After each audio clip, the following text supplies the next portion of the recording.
Hi! ನೀವು ಇಂಥ capsicum ಪಲ್ಯ ಮಾಡ್ಕೊಂಡು ತಿಂದಿರ್ಲಿಕ್ಕೆ ಸಾಧ್ಯನೇ ಇಲ್ಲ. ನಾ ಇವತ್ತೊಂದು ಹೊಸ ಟೈಪ್ ಕ್ಯಾಪ್ಸಿಕಮ್ ಪಲ್ಯ ಮಾಡೋದು ತೋರಿಸ್ಲಿಕತ್ತೀನಿ. ಆ್ಯಂಡ್ ಅದೇ ಸೇಮ್ ಬೋರ್ ಆಗಿತ್ತಂದ್ರೆ ಕ್ಯಾಪ್ಸಿಕಮ್ ಪಲ್ಯ ತಿಂದು ತಿಂದು ಈ ಪಲ್ಯನ ನೀವು ಡೆಫಿನೆಟ್ಲಿ ಟ್ರೈ ಮಾಡಲಿಕ್ಕೆ ಬೇಕು. ಆ್ಯಂಡ್ ಸ್ಪೆಷಲಿ ಯಾರಿಗೆ ಖಾರ ಸೇರ್ತಾರಲ್ಲ ಅವರಂತೂ ಈ ರೆಸಿಪಿನ ಮಿಸ್ ಮಾಡಂಗೆ ಇಲ್ಲ. ಅಷ್ಟು ಟೇಸ್ಟಿ ಬರ್ತದೆ ಇದು. ಚಪಾತಿ ಭಕ್ರಿ ಯಾವುದ್ರ ಜೊತೆ ಬೇಕಾದ್ರೂ ಕಾಂಬಿನೇಷನ್ ಅಲ್ಟಿಮೇಟ್ ಇರ್ತದೆ. ಸೊ ಹೆಂಗೆ ಮಾಡೋದು ಅಂತ ಹೇಳಿ ನೋಡೋಣ. Welcome back to my channel.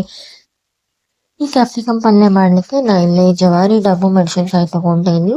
ಇವು ನಮ್ಮ ಸ್ವೀಟ್ ಹಸಿ ಮೆಣಸಿನ್ಕಾಯಿ ಹೆಂಗೆ ಖಾರ ಬರ್ತಾವಲ್ಲ ಅಷ್ಟೇ ಖಾರ ಬರ್ತಾವೆ ಇವು.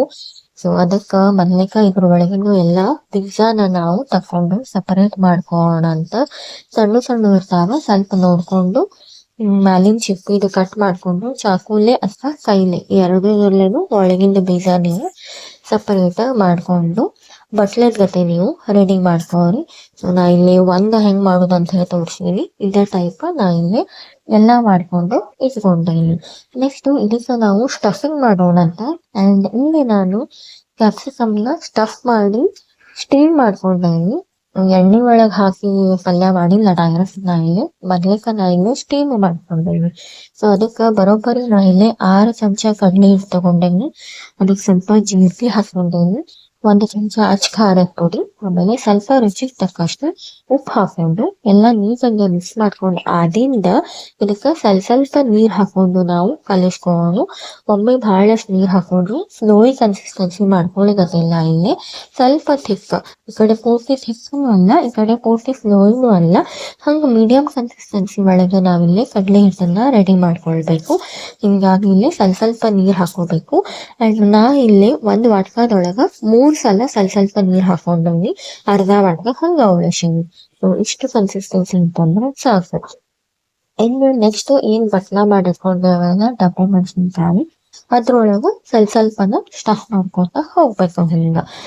ಇದು ಸ್ವಲ್ಪ ಥಿಕ್ ಕನ್ಸಿಸ್ಟೆನ್ಸಿ ಇರೋದ್ರಿಂದ ಏನಾಗ್ತದೆ ಅಂದ್ರೆ ಇನ್ ಕೇಸ್ ನೀವು ಬೀಜ ಅದು ಸಪ್ರೇಟ್ ಮಾಡುವಾಗ ಒಂಚೂರು ಕ್ಯಾಪ್ಸಿಕಮ್ ಏನಾರೇ ಸೈಡ್ ಕಟ್ ಆಗಿದ್ರು ನಿಮ್ಗೆ ಸ್ಟಫಿಂಗ್ ಹರಿದು ಹೋಗಂಗಿಲ್ಲ, ಅದ್ರೊಳಗೆ ನೀಟಾಗಿ ಸ್ಟಫ್ ಆಗ್ತದೆ ಅಂತ ಹೇಳಿ ಸ್ವಲ್ಪ ಥಿಕ್ ಕನ್ಸಿಸ್ಟೆನ್ಸಿ ನಾವು ಮಾಡ್ಕೋಬೇಕಾಗ್ತದೆ ಕಡಲೆ ಹಿಟ್ಟಿಂದು. ಸೊ ಈ ಟೈಪ್ ನಾ ಇಲ್ಲಿ ಎಲ್ಲಾನು ಸ್ಟಫ್ ಮಾಡಿ ಇಟ್ಕೊಂಡೇನಿ. ಎಷ್ಟು ಕಲರ್ಫುಲ್ ಕಾಣಿಸ್ತದಲ್ಲ ಇದು. ಟೇಸ್ಟ್ನು ಇಷ್ಟ ಫ್ಲೇವರ್ಫುಲ್ ಇರ್ತದೆ. ನೀವು ಡೆಫಿನೆಟ್ಲಿ ಟ್ರೈ ಮಾಡಿರಿ. ನೆಕ್ಸ್ಟ್ ಇಲ್ಲೇ ನಾ ಒಂದು ಪಾತ್ರೆ ಒಳಗೆ ಸ್ವಲ್ಪ ನೀರು ಹಾಕೊಂಡೇನಿ. ಇನ್ನು ಎಲ್ಲ ಕ್ಯಾಪ್ಸಿಕಮ್ನ ಒಂದು ಸ್ಟೀಮರ್ ಒಳಗೆ ಹಾಕಿ ಇಲ್ಲೇ ನಾವು ಮೀಡಿಯಂ ಫ್ಲೇಮ್ ಒಳಗೆ 10 ರಿಂದ 15 ನಿಮಿಷ ಸ್ಟೀಮ್ ಮಾಡ್ಕೊಳ್ಬೇಕು. ಸೊ ಅದು ಸ್ಟೀಮ್ ಆಗೋ ತನಕ ಇಲ್ಲೇ ಪಲ್ಯಕ್ಕೆ ಅಂತ ಹೇಳಿ ಒಂಚೂರು ಮಸಾಲೆ ರೆಡಿ ಮಾಡ್ಕೊಳ್ಳೋದು. ಅದಕ್ಕೆ ಒಂದು ಮಿಕ್ಸಿ ಜಾರ್ಗೆ ನಾನು 4 ಹಸಿಮೆಣಸಿನ್ಕಾಯಿ, ಸ್ವಲ್ಪ ಕರಿಬೇವು, ಆಮೇಲೆ ಕೈ ತುಂಬ ಹಾಕುವಷ್ಟು ಕೊತ್ತಂಬರಿ ಸೊಪ್ಪು ಹಾಕೊಂಡೇನಿ, ಸ್ವಲ್ಪ ಹುಣಸೆ ಹಣ್ಣು ಹಾಕೊಂಡೇನಿ, ಆಮೇಲೆ 7 ರಿಂದ 8 ಬೆಳ್ಳುಳ್ಳಿ ಹೆಸರು ಹಾಕೊಂಡೇನಿ. ಅದಾದ್ಮೇಲೆ 2 ರಿಂದ 3 ಚಮಚ ಬಿಳಿ ಎಳ್ಳನ್ನು ಸ್ವಲ್ಪ ಹುರ್ಕೊಂಡು ಆ್ಯಡ್ ಮಾಡ್ಕೊಂಡೇನಿ. ಆ್ಯಂಡ್ ಮೆಣಸಿನ್ಕಾಯಿದು ನಿಮಗೆ ಎಷ್ಟು ಖಾರ ಬೇಕಾಗ್ತದಲ್ಲ ಅದ್ರ ಮೇಲೆ ನೀವು ಹೆಚ್ಚು ಕಮ್ಮಿ ಮಾಡ್ಕೋಬಹುದು. ಸೊ ಅದನ್ನ ಸ್ವಲ್ಪ ನೀರು ಹಾಕಿ ರುಬ್ಬೋದು. ಅಲ್ಲಿ ತನಕ ಸ್ಟೀಮ್ ಮಾಡಿದ್ದನು ರೆಡಿ ಆಗಿತ್ತು. ಸೊ ಈಗ ನನ್ನ ಕಡಾಯಿ ಒಳಗೆ 1 ಚಮಚ ತುಪ್ಪ ಹಾಕೊಂಡೇನಿ. ಅದಾದ್ಮೇಲೆ 2 ರಿಂದ 3 ಚಮಚ ಎಣ್ಣೆ ಹಾಕೊಂಡಿದ್ದೀನಿ. ಇದು ಕಾದಿಂದ ನಾವಿದಕ್ಕೆ ಸಾಸಿವೆ, ಜೀರಿಗೆ, ಸ್ವಲ್ಪ ಹಿಂಗು ಹಾಕೋಣಂತ. ಆಮೇಲೆ 1 ಉಳ್ಳಾಗಡ್ಡಿನ ಕಟ್ ಮಾಡಿ ಹಾಕೊಂಡೇನಿ ಸಣ್ಣಂಗೆ ಹೆಚ್ಕೊಂಡು. ಉಳ್ಳಾಗಡ್ಡಿ ಸ್ವಲ್ಪ ಕಲರ್ ಚೇಂಜ್ ಆಗೋ ತನಕ ತಾಳಿಸ್ಕೊಂಡು ಇದಕ್ಕೆ ನಾ ಇಲ್ಲಿ 1 ಮೀಡಿಯಂ ಸೈಜದ್ದು ಟೊಮ್ಯಾಟೊನು ಸಣ್ಣಗೆ ಕಟ್ ಮಾಡಿ ಆ್ಯಡ್ ಮಾಡ್ಕೊಳ್ಳಿಗತ್ತೇನಿ. ಸೊ ಇದನ್ನು ತಾಳಿಸ್ಕೊಂಡು ಟೊಮ್ಯಾಟೊ ಸ್ವಲ್ಪ ಸಾಫ್ಟ್ ಆದಮೇಲೆ ಏನು ಮಿಕ್ಸರ್ ಮಾಡಿ ಇಟ್ಕೊಂಡೇವಲ್ಲ ಮಸಾಲೆ ಹಸಿರು ಕಲರ್ದು ಅದನ್ನು ಆ್ಯಡ್ ಮಾಡಿಕೊಂಡು ಸ್ವಲ್ಪ ಇದಕ್ಕೆ ನೀರನ್ನು ಆ್ಯಡ್ ಮಾಡಿಕೊಂಡು ಹಾಕೋಣ ಅಂತ. ಸೊ ದಟ್ ಮಸಾಲೆ ವೇಸ್ಟ್ ಆಗಬಾರ್ದು ಅಂತ ಹೇಳಿ. ನೆಕ್ಸ್ಟ್ ಸ್ವಲ್ಪ ಅರಿಶಿನ ಪುಡಿ, ಆಮೇಲೆ 1 ಚಮಚ ನಾನು ಧನಿಯಾ ಪುಡಿ ಹಾಕೊಂಡೇನಿ. ಸೊ ಎರಡನ್ನೂ ಮಿಕ್ಸ್ ಮಾಡ್ಕೊಂಡು ಆದ್ರಿಂದ ಏನು ಸ್ಟೀಮ್ ಮಾಡಿರ್ತೇವಲ್ಲ ಜವಾರಿ ಕ್ಯಾಪ್ಸಿಕಮ್ ಸ್ಟಫ್ ಮಾಡಿದ್ದು ಅದನ್ನು ಆ್ಯಡ್ ಮಾಡೋಣ. ಸೊ ಆಲ್ರೆಡಿ ಬೆಂದಿರ್ತಾವ, ಹೀಗಾಗಿ ಭಾಳ ಏನು ಟೈಮ್ ಹತ್ತಂಗಿಲ್ಲ. ಇಷ್ಟ ಆತಂದ್ರೆ ಇದನ್ನು ಮಿಕ್ಸ್ ಮಾಡ್ಕೊಳ್ಳೋಣಂತ ಎಲ್ಲ ನೀಟಾಗಿ. ಇನ್ನು ನಮಗೆ ಸ್ವಲ್ಪ ಗ್ರೇವಿ ಕನ್ಸಿಸ್ಟೆನ್ಸಿ ಬೇಕಾಗಿರೋದ್ರಿಂದ ನಾವೆಲ್ಲ ಎಕ್ಸ್ಟ್ರಾ ನೀರನ್ನು ಆ್ಯಡ್ ಮಾಡ್ಕೊಂಡು ನಿಮಗೆ ಎಷ್ಟು ಕನ್ಸಿಸ್ಟೆನ್ಸಿ ಬೇಕಲ್ಲ ಅದ್ರ ಮೇಲೆ ನೀವು ನೀರು ಹೆಚ್ಚ ಕಮ್ಮಿ ಆ್ಯಡ್ ಮಾಡ್ಕೊಳ್ಬಹುದು. ಅದಾದಮೇಲೆ ನಾನು ಇಲ್ಲೇ ರುಚಿಗೆ ತಕ್ಕಷ್ಟು ಉಪ್ಪು ಹಾಕ್ಕೊಂಡೇನಿ.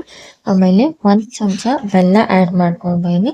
ಇನ್ನು ಎರಡನ್ನೂ ತಿರುಗಿ ಹಾಕ್ಕೊಂಡು ಸಿಮ್ ಮೇಲೆ 2-3 ನಿಮಿಷ ನೀವು ಕುದಿಲಿಕ್ಕೆ ಬಿಟ್ಟು ಅಂದ್ರೆ ನಿಮ್ಮದು ಪಲ್ಯ ರೆಡಿ ಆಗ್ತದೆ.